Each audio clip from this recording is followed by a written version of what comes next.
Happy Tuesday, you guys. Dr. B here with your coffee talk, and this is more of an update from the news desk, aka a rant.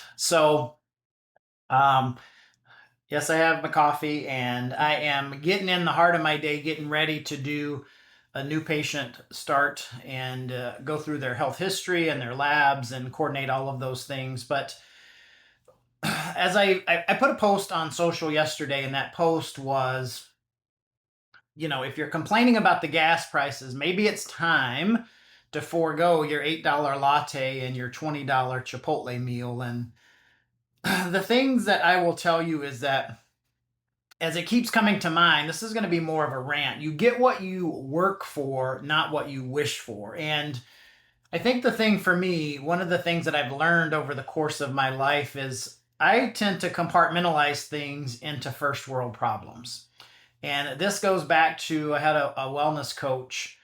I was busy in the heart of my day and I was taking care of patients, and they're like, well, what are you going to do when you get out of here? And I'm like, I have to go home and I have to do dishes and I have to do this and I have to do this. And she politely stated, take a deep breath. And she said, you get to wash dishes. And she said, there's a lot of people in this world that don't have dishes to eat off of, and you get to do yard work. And there's a lot of people in this world that don't have a yard to maintain. And so it's all about perspective. And there's a lot of, and I touched on this a week or so ago. I'm not into politics as far as putting my views out in the public because they're my views and I like to keep them that way. And what I will tell you is people spend the most amount of time complaining about things that they cannot change. And the thought that came to mind yesterday when I made a post is, look, if you're complaining about gas prices, here's the thing you have to understand. It is spring break week. Every single week that it's spring break week of every single year, the powers that be choose to gouge us when it comes to transportation cost. Des was looking at a plane ticket.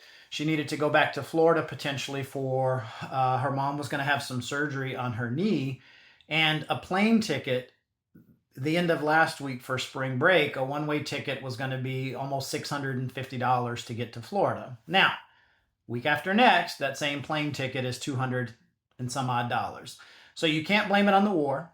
You can't blame it on President Trump. You can't blame it on President Biden. You can blame it on the people that sell fuel. And it's basic commerce. Supply and demand determine cost.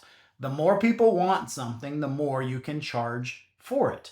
And the more people can pay for it, the more people will continue to charge for it. So if you don't like the price of gas, stay home. Carpool with your friends, but don't complain about it on social and try to put it off on somebody, because it doesn't do you or me or your friends or your followers or anybody any single thing. It doesn't do you any good because there's nothing you can do to actually change it. So my ask for you is, and it's the same thing for me, just understand, I'm not ranting for the sake of ranting. Goes back to a post that I made last week. Where can you make a difference in your day? Okay? Where can you make an impact in your day? Maybe it's pay your coworker a compliment. Maybe it's to call your kids and tell them that you love them because you haven't spoken to them in a while. Maybe it's to honor your body and make a nutrient dense choice or nutritionist choice for lunch instead of eating crap fast food that you would typically eat. Maybe it's focusing on what's good about your spouse and not focusing on what aggravates or irritates you. And so my point, and again, I know I've said this a couple of different times, is one thing that comes to mind is, do I want to be the thermostat or do I want to be the thermometer? You've got a chance to change somebody's day. So don't complain about things that you can't change, but do look for ways to insert yourselves to make an impact, to make your circle of influence better first, then in turn teach them to help other people become better people because they're around you, and then through your example, things will start to change for the better. Okay? So that is my rant for today, and it is all about just being present, being appreciative, not complaining about things that you can't change, and more importantly, being positive. Okay? We've got an opportunity to do that each and every day, and it's your choice whether you get to be the blessing or you get to be the hand grenade, as I've said in the past, in somebody's day. Okay? Make it a great day. Be well. I will see you guys tomorrow for Coffee Talk.